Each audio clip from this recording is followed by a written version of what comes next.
Welcome, everybody. Welcome to this special Earth Day event organized by the Nature for Climate Alliance, Listening Inspires, and the Conscious Food Systems Alliance. My name is Charlotte Dufour, and I'm a founder and board member of Listening Inspires, and very pleased to be here convening, welcoming all of you on behalf of our three partners. Today's event is about listening in times of crisis, listening to the earth in times of crisis. And what can we learn from the earth to help us build the social cohesion, the collaboration between peoples, between nations that we need to face the multiple crises that our world is now looking upon, whether it's food, energy, war. Many complex times are those that we are now going through. And yet today is a day where we can reconnect to the ultimate source of nourishment, Mother Earth, Pachamama, the nature that sustains us. And I'm very privileged to be welcoming with us today very inspiring leaders who work on food systems and beyond, also on the environment, who will share with us how they find inspiration in nature as they seek to transform food systems to make them more sustainable, more respectful of nature, and more equitable, fairer for greater social well-being, but also personal well-being. And through these teachings that we hear on food systems, we'll also be touching upon the environment and health and much more. Now, just a few words about our partners.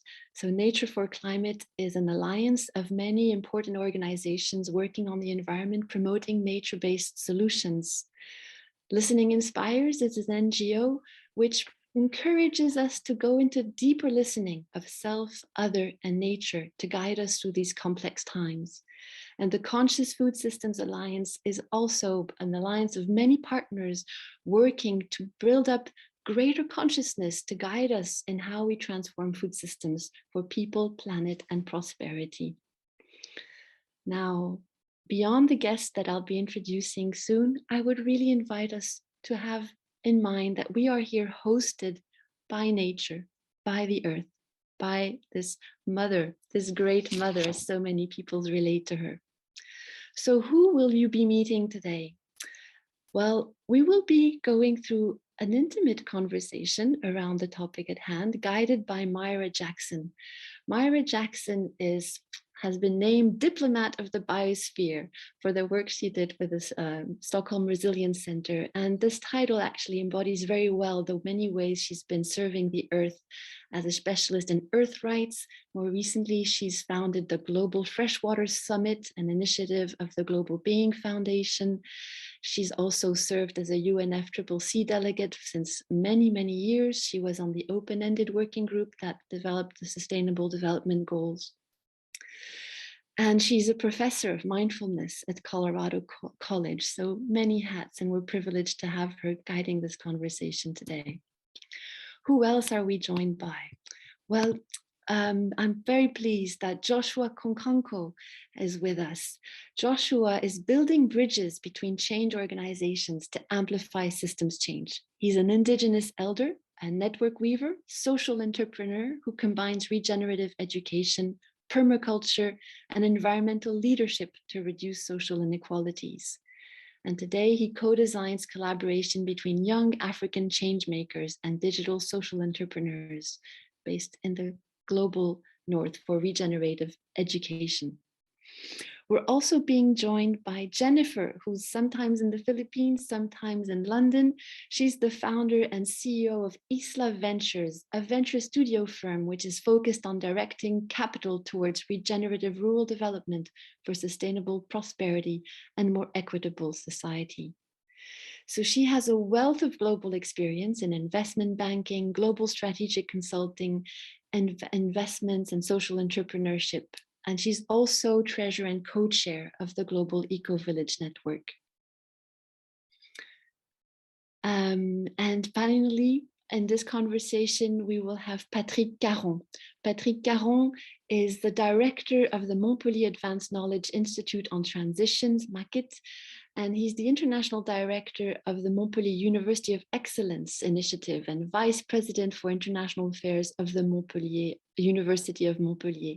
By training, he's a veterinary doctor and has a PhD in development geography with experience in Brazil, Southern Africa, and the Near East. He also used to serve as chair of the high-level panel of experts of the Committee for World Food Security, and he's presently a member of the CGIA board.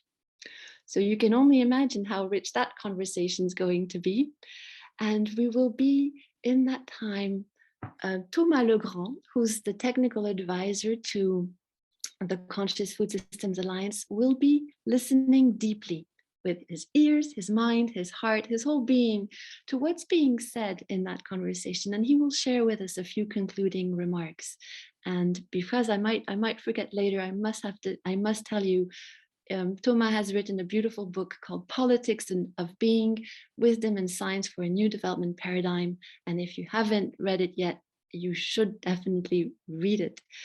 And finally, it's a great honor that Brother Chanpap Lai from Plum Village, a disciple of the great Zen master Thich Nhat Hanh, will help us take this whole conversation and experience to a deeper level through a moment of mindful connection to the earth, a moment of meditation where we connect with each other through the heart, through these other mysterious, invisible, but so precious spaces. And that's how we will end this moment together. But to start it, I invite you to maybe close your eyes for just a few seconds and invite nature in your own personal way. Think of your favorite landscape, of your favorite tree or flower or bird song, and bring it with you here. Imagine you are in that landscape sitting with this tree, and let them whisper. And I'll share with you what my favorite oak tree up on the hill behind my house whispered to me just earlier this morning when I asked, what would be your message for Earth Day about how to listen in times of crisis, or what the earth has to say? And here's what the oak tree told me. It showed me its beautiful green leaves, bright green leaves, they're barely budding. And the sun was shining through them, creating a beautiful, very vivid green. And the message I heard through that vision was, the light always shines through. And the light is even more beautiful when many leaves let themselves be imbued with this sunshine. So as we engage in this conversation, let's watch out for that light. Let it resonate and vibrate through many hearts. Thank you. And with this, Myra, I hand over to you. Oh, thank you, Charlotte. You've gotten us started off in a most beautiful way. Thank you for the time that you've taken to set us up for what I hope on Earth Day is a conversation that everyone listening wants more of. That deep listening that's grounded in our connection with the earth itself and to each other as nature beings. We have, as you've already laid out, 3 who are joining us in conversation today. And I am as excited about meeting them as I am introducing them and inviting us into the listening and the conversation that will probably continue beyond our time together, or at least it is my hope. But my big job here, as I'm called to, is to really hold the space and to listen to what's going on inside me as I hear from each of our guests today. So I really like to just begin by easing us into more of an introduction of who is with us today by bringing them in one by one and then building on our conversation. And so I'd like to begin with Joshua. Joshua, I hope your mic is open and that you're ready to tell us not only where you are, Joshua, where you're speaking from today, as I am from the East Coast of the United States of America in a state called Maryland, but that you let us know how far across the pond we're reaching to connect with you. And we know from what Charlotte has shared that you call yourself a network weaver, a social entrepreneur, and that you support youth in unleashing their full potential in the application of what seem to be your numerous skills. In particular, you are interested in regenerative agriculture and permaculture.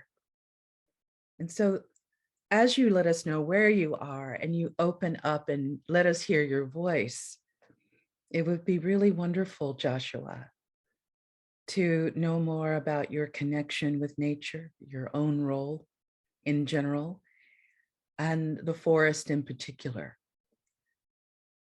I've got a sense of the forest behind me, and Charlotte has evoked the oak tree. And so perhaps you can help us understand how these connections help strengthen social ties and foster collective action in a more sustainable future. And so as you open your mic and speak to us, begin where you wish, Joshua. I wish to begin where I am. And my tree behind me, which you don't see, is the baobab tree, which is far, far away in Africa, because I'm speaking to you right now in Portugal, in the south of Portugal, on exile, because as you introduced me, I grew up in a local community in the English-speaking region of Cameroon. And I'm a forest man because I was initiated in a spiritual forest through a rite of passage. The rite of passage is a ceremony that is conducted to bring young people into leadership.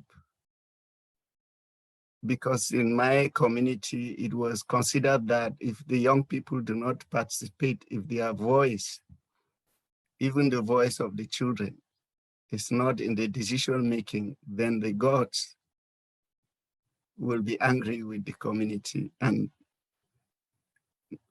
that could be manifested through Mother Earth. So when I heard this talk with a whole day set aside for Earth, I said maybe there is a connection between my insistence on reconnecting young people with the land, because what we refer to today as the global community for us was a community which contains the forests, the rivers, the trees, where we go to pour libation, or in certain deep parts of the river, because there was a listening in the community to Mother Nature. And the communication was through the pouring of libation. Pouring of libation uses water, which is the first essential element of life. And they use the water like under the trees. It also means that the trees produce the food that we eat. the connection is water, a carrier of information to the plant world. And the plant world, through food, is the carrier of information to us humans, if only we would listen when we eat. So initiation is to hand down the ancestors' message to the present generation, such that they might not invoke the fury of Mother Earth. And if anything is happening, be it like a war, famine, disease, it was attributed to not honoring and not deeply listening to the message. So I connect this because it is so important that I once wrote an article to call food the economy of love. That economy is not extended only to the love of our other humans. We gave food to the ancestors, not because we actually feed them physically, but because we feed them spiritually. So the two things that honor life, food and water. And of course, the third one is the spiritual speaking, which is silence. Because when these ceremonies are conducted, they are conducted in silence, such that one could actually, those being initiated, I was asked to put my ear on Mother Earth and listen deeply, and then to tell the elders what Mother Earth is saying.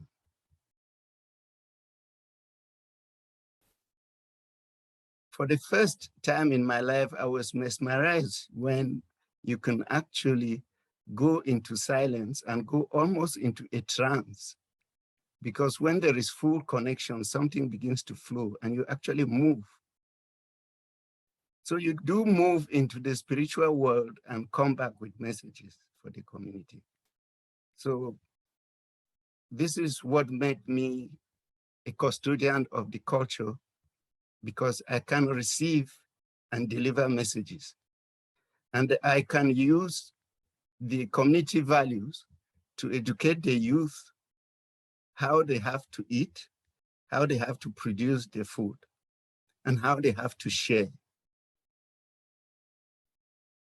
So the honoring of Mother Earth, to me, it's really about recognizing that there would be no life event if Mother Nature did not permit. And we believed if the mother, if the ancestors, or they are angry, they can be thunder, they can be forest fire, they can be any kind of thing. So all what is happening today is Mother Earth speaking. Some would say in many languages, because some would listen and understand, and others would listen and not understand. Because many people do not believe today that there is a language between the human beings and the plants or other animals. Yet before we had this language, when we went to the bush, the forest, to call the monkeys to come and play with us. And the song of the bird was a message. So some people call this spiritual communication Christianity, which was, we didn't know about Christianity. It was later forced on us, but I'm describing how I grew up in the village and how Mother Earth listening, especially deep listening, can make the container that is community to nurture healthy life, both for people and the beyond people world. Joshua, you have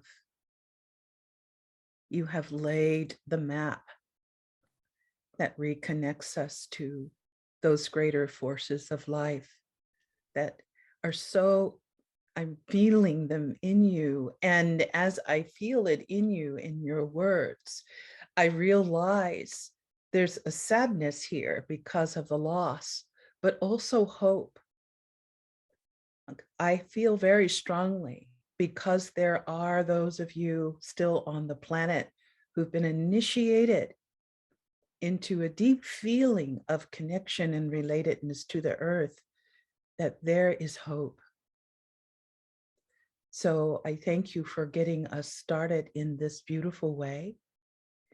And I'd like to now go to Jennifer because of some of the things that you've brought forward. Jennifer, who also calls herself a social entrepreneur.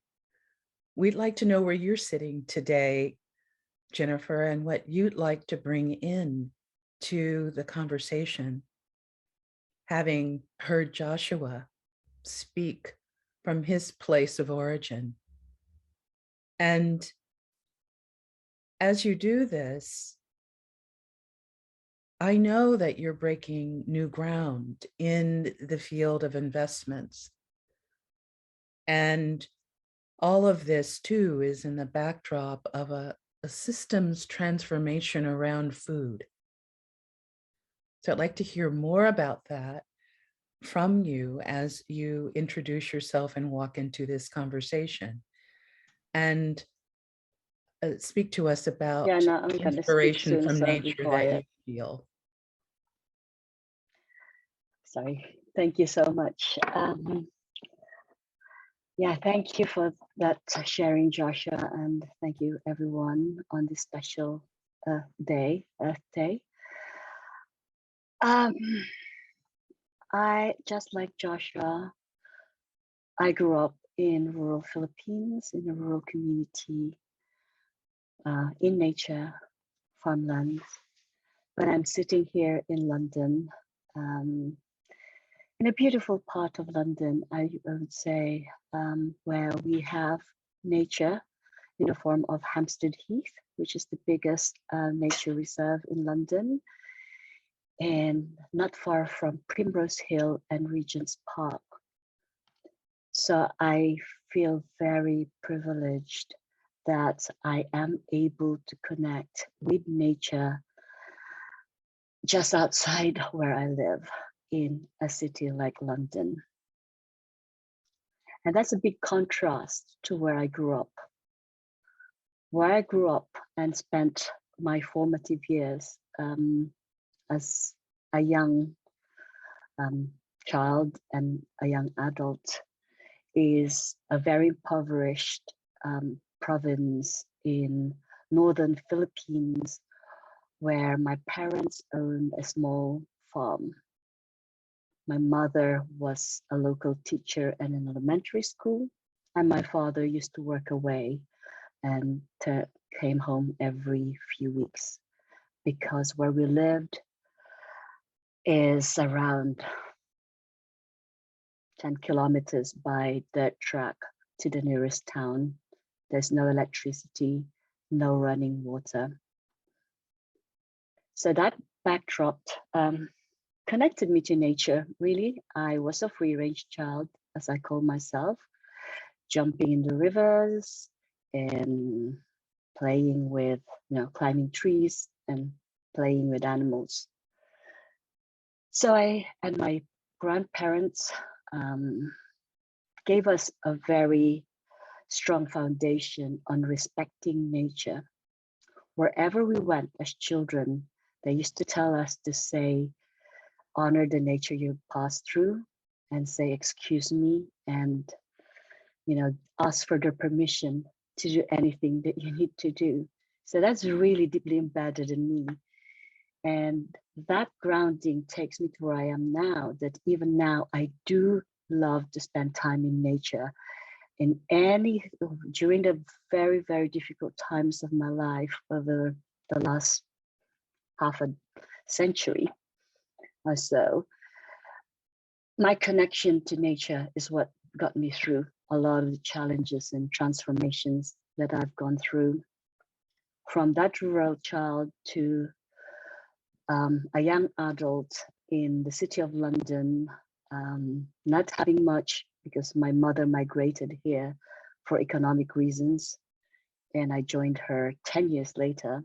So there was a lot of issues that I had to go through healing process with the background of having been abandoned, say, for economic reasons. So this background is really the basis of everything I do.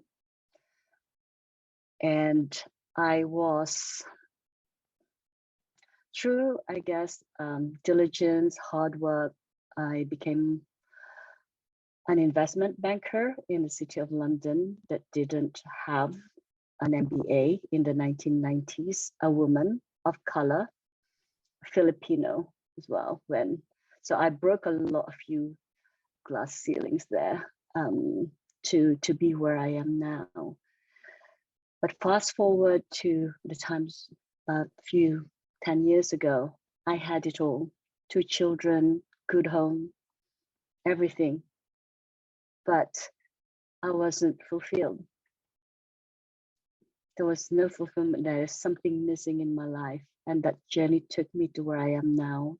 To go back home, I went back to the Philippines, reconnected to where I came from, and saw the abject poverty and the decimation of the nature. The rivers that I used to swim on, the trees that I used to climb are gone. And a lot of my cousins and the community that I came from are completely impoverished. And the only way they could survive is to send, or to get through economically, is to send or to go abroad and be the manual labors of the world, of the Western world, or the world we live in now. And I have numerous experiences throughout my life where I saw how my people really sold everything we had, and yet there's nothing left where we came from, including our own people. So my question was, how can I be part of the return of that life that I used to experience as a child, that nature, that kind of sense of community that we should all belong to? And that's where I started understanding. So with my background as an economist, financial banker, I went through a deep study of what's gone wrong. And it took me back to the level that people are hungry. People get hungry and they do everything when they're hungry. They do anything. They will kill the animals, burn the forest, leave their children behind, like my mother did, to be able to eat. So the way that I look at it is, how can we then enable everyone to eat, to have enough food? And that's where I focus on studying the food system. And I volunteered with world chefs to understand what does food sustainability mean? How could we feed the planet of 10 billion without destroying nature? And I understood the role of capital. And the role of capital is very essential. but the right capital too, the right capital that truly will be used to provide the basic things that we all need: food, water, as Joshua said. You know, the rivers are drying, food are getting expensive, and if the healthy food are getting expensive even where, you know, in rural communities, because a lot of the farmers are selling their produce for export before they even consume it themselves, because that would benefit them economically. So there's so many reasons that there are many things that we've unearthed and understood going to the ground and from my experience myself. So we looked at what can we do to facilitate capital to these far-flung places, primarily in food production, moving of food and consumption of food. So we look at the entire system, because we believe the solution is not just on the production, it's not just on the consumption, it's the entire food system that we need to look at. And what are the key blockages in that system that needs to be done to enable the flow of healthy food that can be accessed by everyone, regardless of where they are. And the role of capital is very, very important in this, and how to facilitate and to unblock those flow. So what we have done really is, over the last few years, we tried to design a holistic way, a holistic systems design, to ensure that we identify where the blockages, how can we unblock those with the use of capital, who will be the partners in that. So we believe that it's not about competition. What's happened is nature is not about competition, it's about collaboration. Because if we truly believe in this, nature is abundant. But and the whole food system is operating on there is lack. And also there's, and if you take inspiration in nature, we only consume what we need to survive or to exist. It's not about hoarding, it's not about accumulating, it's about just consuming what we need, and from the surroundings that we're in as well. We don't have to move food 10,000 miles for us to be able to eat our daily breakfast. Thank you. And I think so there are things that I'm finding. So that's our journey, and we have designed a food systems transformation that we are just about to launch, fully funded. And hopefully this will usher in a new way of looking at the food system. Thank you, Jennifer. Let Patrick come in to join us. We have really, what we've done is we've planted seeds for future conversation. And Patrick, please, as Vice President for International Affairs and the founder director of Montpellier Advanced Knowledge Institute, on this transition model that you're carrying, please join in on this conversation. Let us know where you are and build upon what Jennifer and Joshua has laid out so far, Patrick. Thank you very much, Myra. And thanks to for Climate Listening Inspiring Conscious Food System Alliance for the invitation to a very inspiring moment on Earth Day.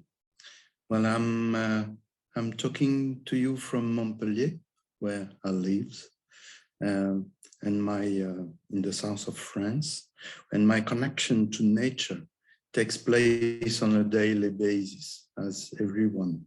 I'm eating every day, and this is at least one of the major connections that I have. But it also takes place from a professional point of view, and this is from that point of view that I will talk about, although it's very difficult to differentiate and separate what occurs in your daily life and what occurs in your professional life.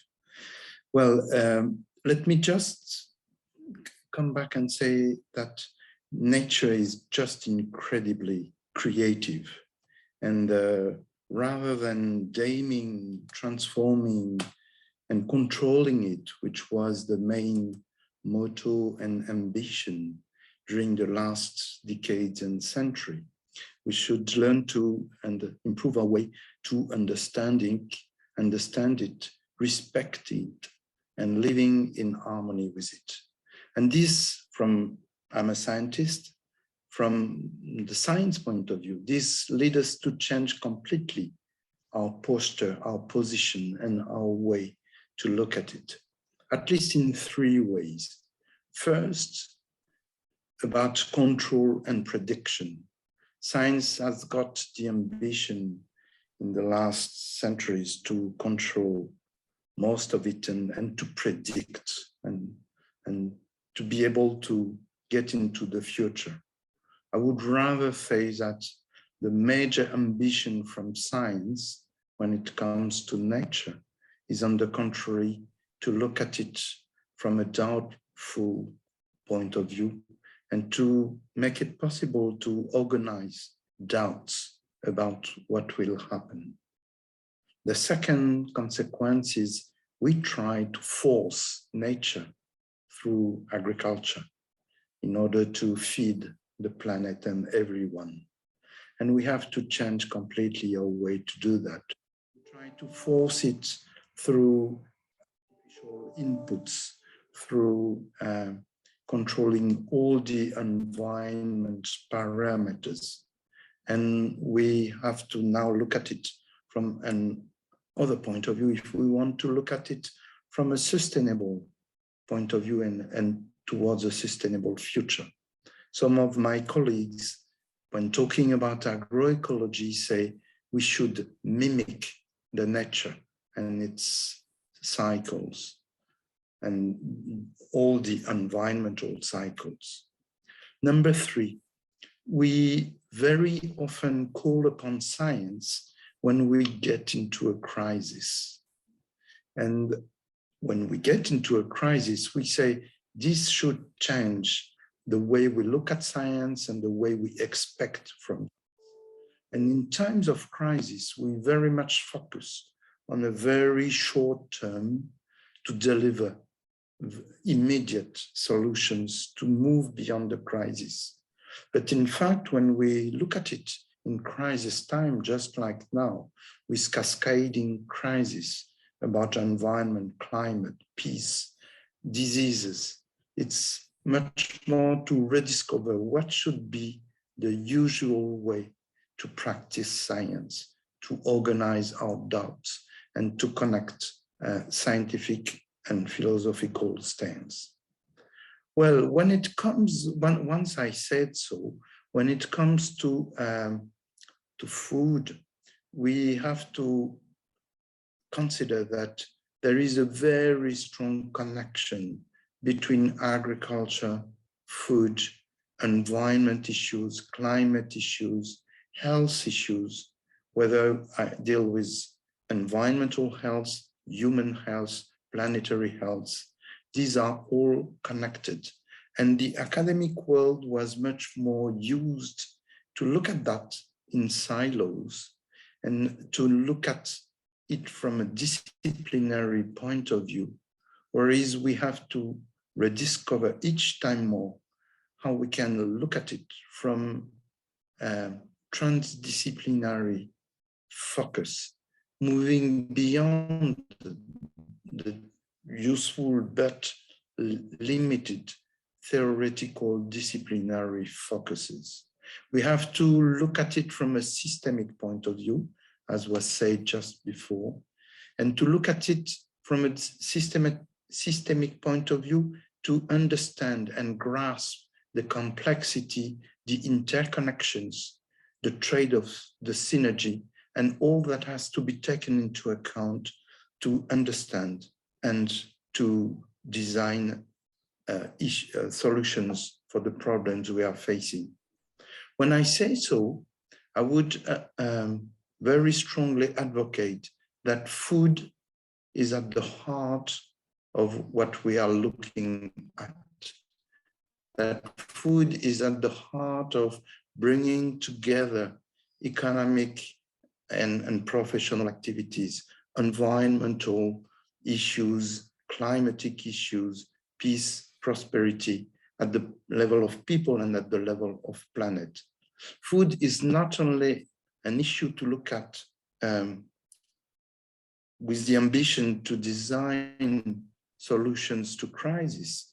It's just a fantastic entry point and lever.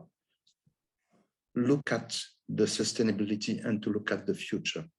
I could take examples for that, like zoonotic disease that bring all these issues together, like climate change that bring all these issues together.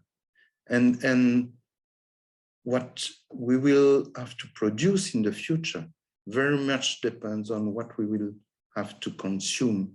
So looking at healthy eating is really at the heart of our future. And I will finish by saying that when we look at that, we very much comes with very divergent views. This is a paradox. When we need an agreement on how to move towards healthy eating, we just are unable to listen to each other. We just get into polemics. We just get into opposition. We are just unable to listen, to understand, to act, to legitimate different points of view in a each time more polarized world. Of course, we need to listen to alerts, but we also need to listen to others' views with the aim to build a common future. And this common future will have to build upon a common agreement on how to move towards healthy eating. This calls for collective action beyond polarized points of view and stance, and this call for experience to be brought into policy making so that the collective action can become the seed for public action, public interest, and sustainability. Thank you, Patrick. I have listened to each of you, and now invite everyone listening today. It's Earth Day. It's Earth Day every day.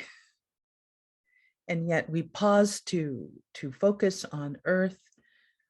And I can hear in the conversations between each of you that we're driving toward a return to recognizing nature as a part of our lives, not just on one day. I would like to spend the last few moments we have to ask you each to think about what you've heard and to speak to for a moment about social cohesion. What have you heard shared of your own experiences today and where you sit in this moment in terms of what your life is focused on that could add to greater social cohesion? And I say that with a recognition that lifestyles from each of you are what I heard needs to be looked at and perhaps where the change needs to occur. So take 20 seconds to think about what you heard between each other and what you feel from what you heard adds to greater social cohesion, something we can take away from the time we have spent together today. I'll give you those seconds, and then let's go back to Joshua.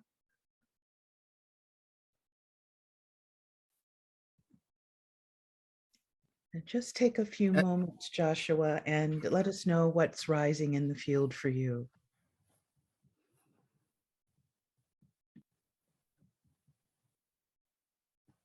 I would say I'm excited that this conversation is taking place.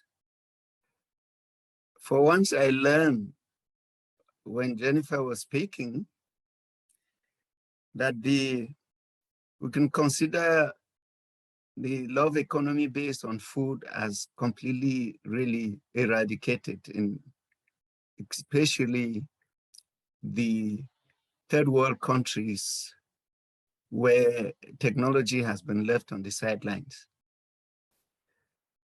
So what's alive in me is what I'm doing since I crossed over from an indigenous community. I'm founder of the Bafudeko village, where I was reconnecting young people with the indigenous cultural and farming systems.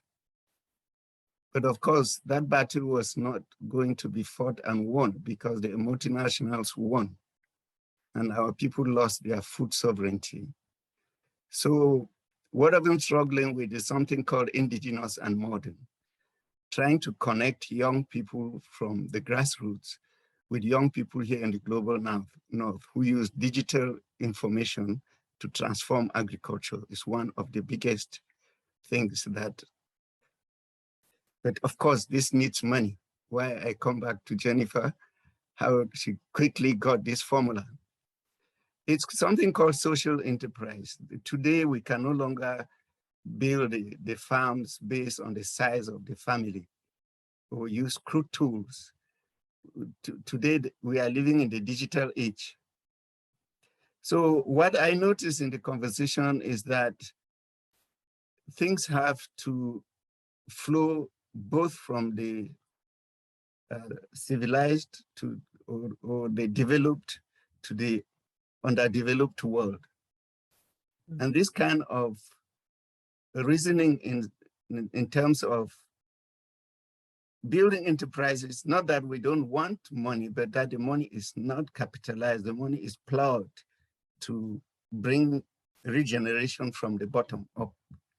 And that from the side of what we call the top, where everything comes from, they need indigenous knowledge. And I see that money is also very much available. If only it can be used in the right way. We used to call it living with Mother Earth. Living with nature is living with Mother Earth. What are the needs of Mother Earth? They include our needs in terms of healthy food, as Patrick just said also. So it seems like in this conversation, we have all the ingredients for the regeneration that is needed, both for going back to the basics, which we call the respect for nature, respect for Mother Earth, but at the same time, also honoring that technology, which is man-made, cannot only destroy, it can also build. And I think the challenge on this Earth Day is how to connect science and indigenous knowledge in a healthy way. Well, Joshua, I have put so much on each of you in the time that we have around this communal table, which there's going to be a lot of nutrients left on the table here that we will not be able to digest. But I do want to just take just one more minute, if I can, for Jennifer to bring in an idea, and Patrick, perhaps an idea that you just want to get out. Otherwise, really our time will need to yield. So quickly, Jennifer, anything that you want to add, and then pass on to Patrick? Yeah, I'll pick up on Joshua's point of it's a life, and your point of a lifestyle. I think for us it's a lifestyle change, and that lifestyle has to transcend location, colors, culture, to ensure that we act as a collective and really making sure that we look after one another. But that foundation should start with like the home, the family, the village system, that are interconnected probably by technology, like nature. If you look at it, you consume local, but you can have connection globally. If you really take that inspiration from nature, we shouldn't be in this situation we're in now. We should really be abide living with Mother Earth, because if we don't, then we shouldn't be even here, or we wouldn't be here. So today's special day, as you said, it should be every day that we put that into our lifestyle, our mindset, that we should live within the boundaries or with nature as our inspiration. So thank you. Thank you, Jennifer. And I just want to ask you, do you feel inspired? I am very inspired. That's why I do the things I do, regardless of how hard it could be at times. Yes. Thank you. And Patrick, I'd like to go to you and have you chime in on anything that you might have heard that you feel would build toward the social cohesion. Thank you, Patrick. Come on. Join it.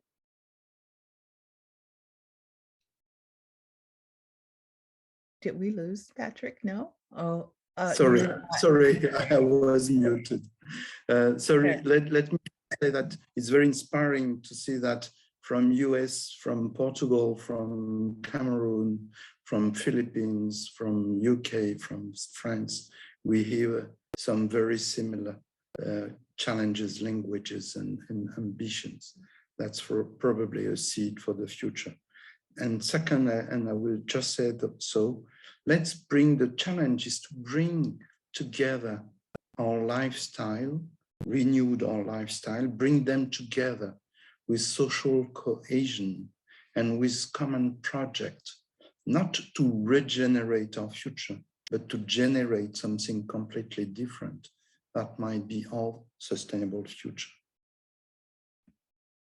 Patrick, thank you for bringing up the generation, that the opportunity that is open for all of us in this transition toward a more whole way of living as a part of nature is the generative power, the creative power, the innovative power that's possible as we listen to nature. And as we do this, deep listening and connecting, that naturally we restore connection, and that biological imperative that is upon us now begins to take on an organic way of restoring and generating our new future. So 2 new futures rising. Thank you all. I'd like to now move to Thomas Legrand, who is going to let us know what he heard as we began this meal that obviously needs to continue at this communal table. Thank you, Thomas. Thank you very much, Myra. Thank you, Joshua, Jennifer, Patrick.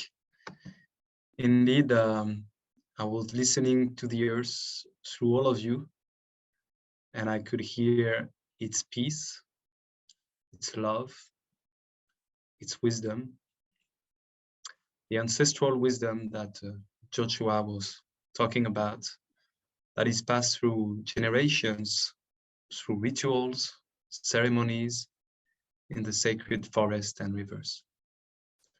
And I could feel the rhythm of the earth, maybe melting with that of the Atlantic Ocean behind me, and really feel that nature is the medicine we need, our hearts and minds needs, our communities, our societies need.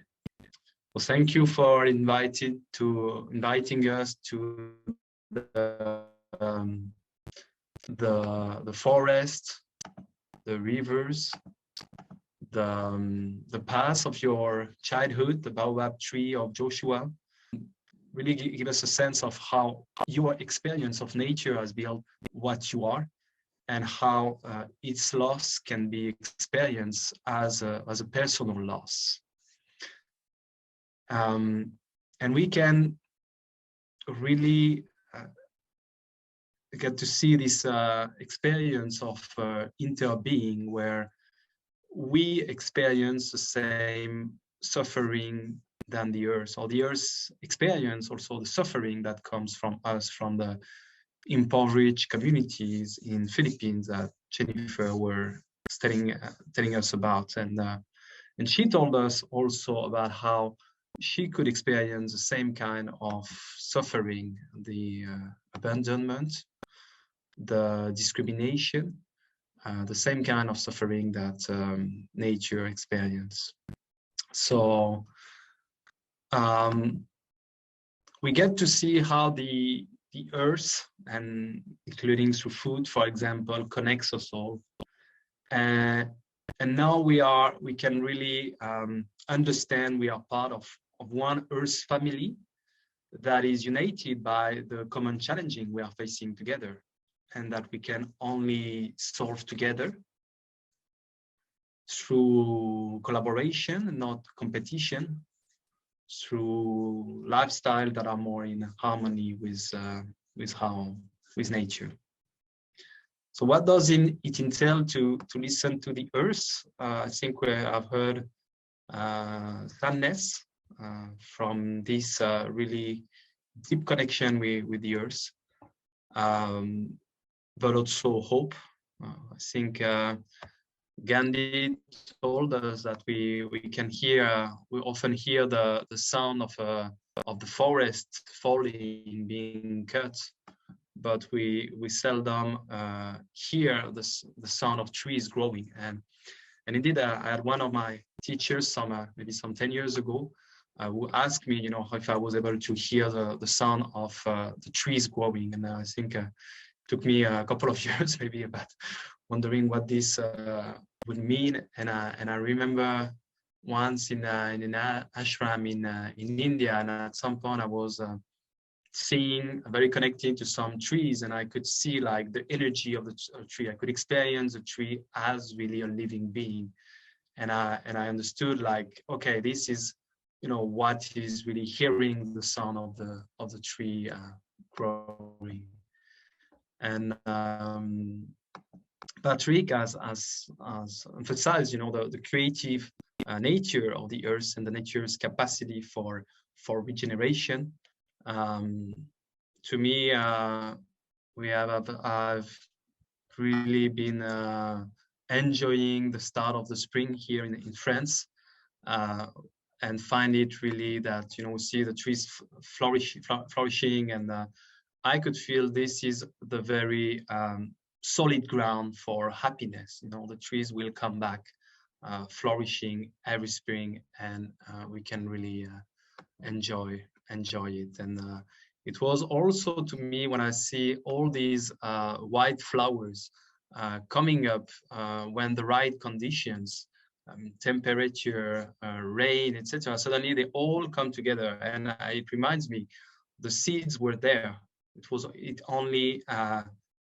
was only waiting for the right conditions to manifest. So I feel like there are many seeds that are being watered at the moment. We may not have reached a stage where they can all flourish together, but at least we can trust in the rhythm and the wisdom of nature, and just feel, as I feel privileged to be part of this earth community with all these beautiful beings that surround us, and be a responsible member of this earth community with a sense of humility and gratitude. So just as a matter of conclusion, I think it's very important to invite the earth in this conversation, and in a lot of dialogue that we are having. And I think indigenous people in particular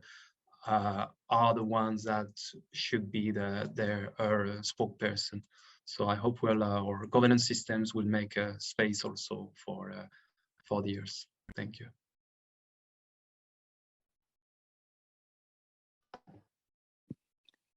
Thank you all very much for this delicious moment. Thank you, Myra, for guiding the conversation. Thank you all for sharing. Thank you, Thomas, for this beautiful conclusion. And we will now close this space and make room for a moment of mindful connection to the earth. But I can't help but share something Myra had told me a couple of years ago. She had told me, when a mother is with child, when a mother is pregnant, she's not doing anything. And yet the child is growing in her womb. And I was also thinking, when we're eating, when we're taking in that nourishment, we're not doing anything. And yet our body is metabolizing it. It is absorbing it. And so there's maybe an invitation there to remember that we're not necessarily the ones doing, but that there's something living through us, loving through us. And that part of what we are asked to do is to open that space, to allow that wisdom to flow through us. And I say this because I believe that the moment Brother Chanfap Lai is about to guide us into is one of those ways where we can open that space for that flow and be guided in that economy of love. And so with that, I thank you all. I'm Brother Paplai. We are now with you. Thank you for being with us. And you won't see me anymore. I thank you all for attending. We will close with this moment, and maybe you will want to stay with that bell and with that space, the beauty of silence. Thank you. Thank you, everybody, for sharing today on this very sacred, chosen day to be Earth Day. As has been said, every day should be Earth Day. And we hear the sharings from a lot of wisdom and experience and love from people here on this panel. I feel we've already enjoyed a guided meditation. And my offering of a meditation here is to just continue in that spirit, but maybe really let us allow ourselves to come away from the thinking and just come back into the body. So we may hear 3 sounds of the bell to just give us a chance to tune in to our breathing, tune into our body.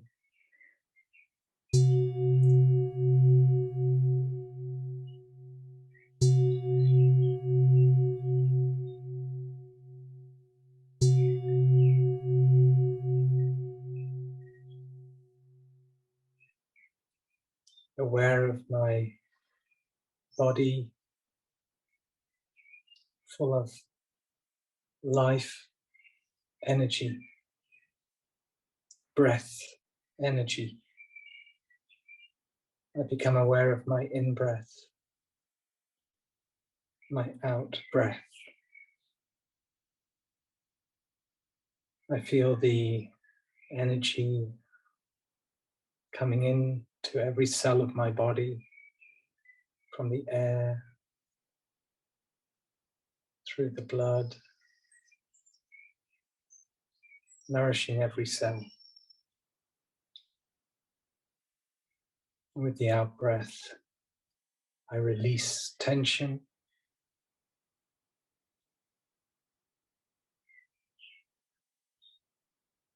and the flow of nutriments coming in, allowing the cycle of nutriments with the out-breath.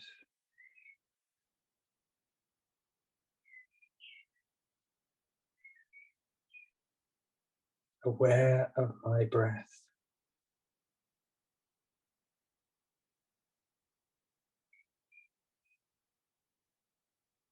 Relaxing the body.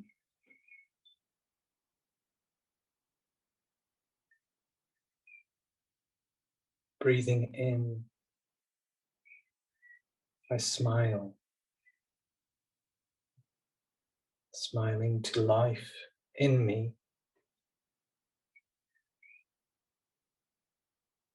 breathing out, I smile with gratitude for life. Life in me, life around me, I am part of this wonderful life energy, connecting me to my mother, the earth, mother of all beings, without discrimination. Seeing myself as a child of Mother Earth.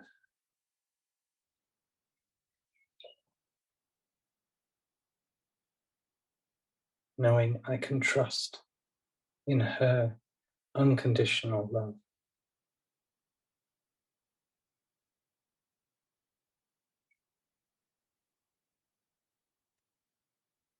Breathing in love,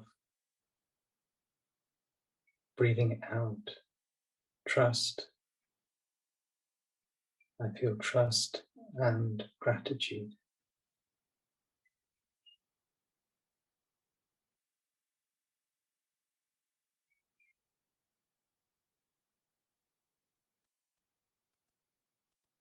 Seeing the qualities of Mother Earth, her great abundance,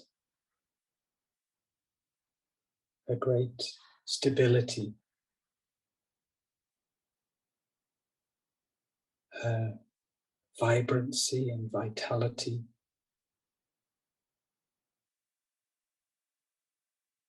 her capacity to listen, to nurture, to hold all the seeds, to bring forth life.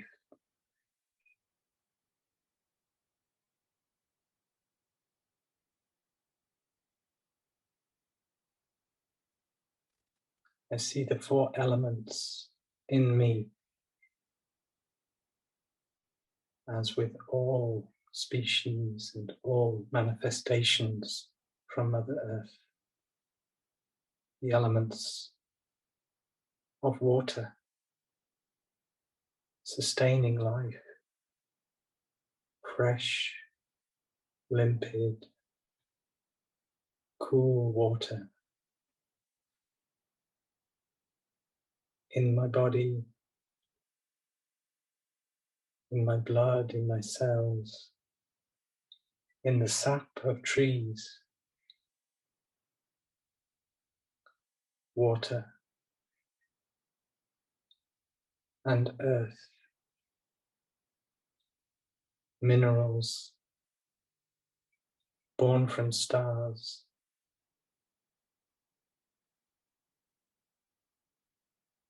in every cell of my body, my bones, my eyes, from Mother Earth, all forms manifest in their beautiful, diverse way.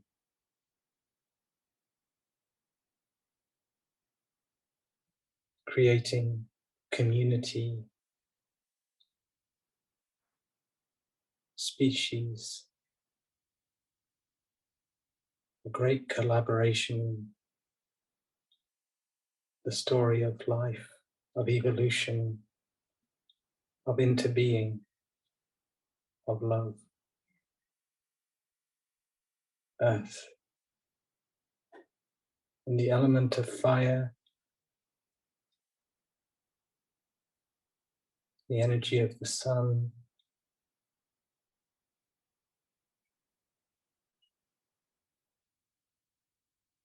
giving us movement, vitality,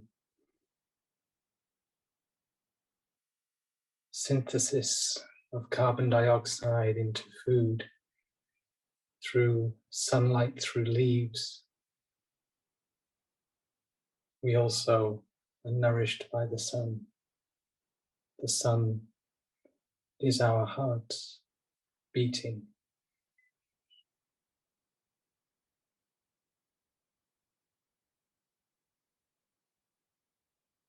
And air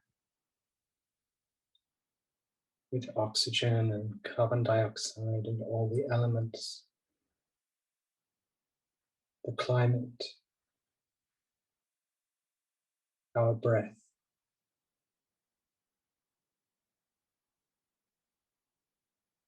Let us tune in to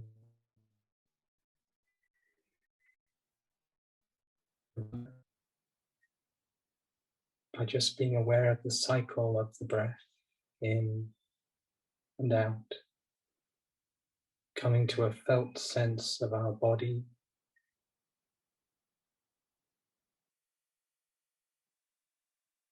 and feeling our connection to Mother Earth,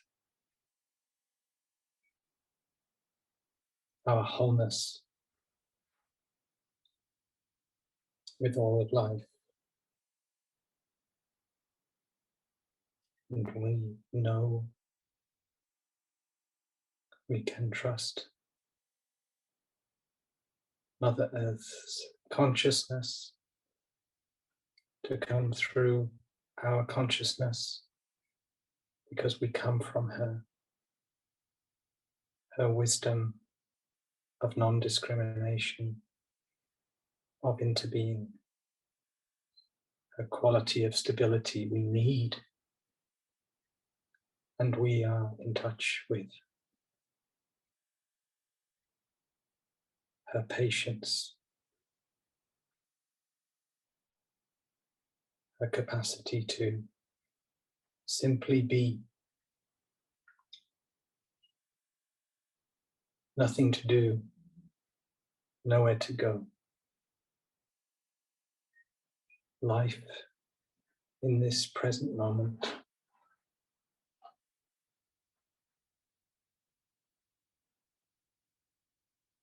Let us contemplate the nourishment of food from Mother Earth and know that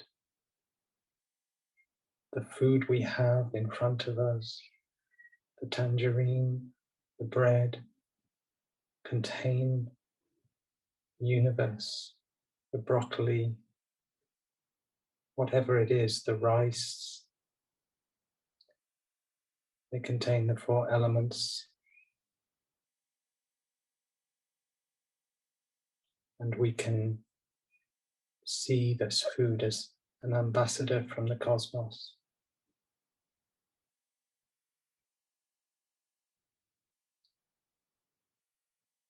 When we take what we need, nature agrees to give.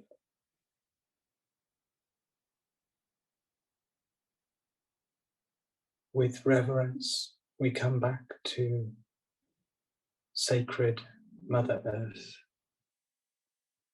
We may lay on Mother Earth and let her embrace us.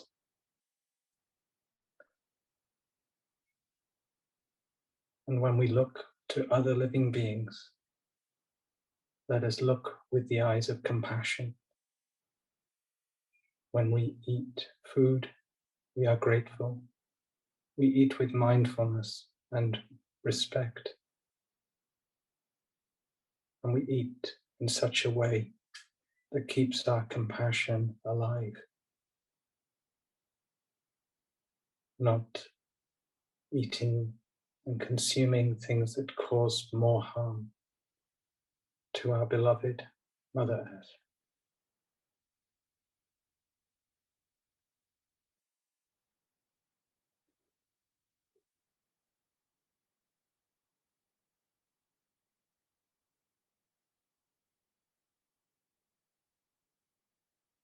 Breathing in, I smile to life, in me and around me. Breathing out, I allow Mother Earth's qualities to be available to me so I can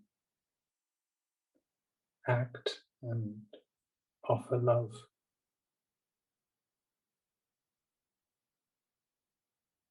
As part of the human family, as a child of Mother Earth.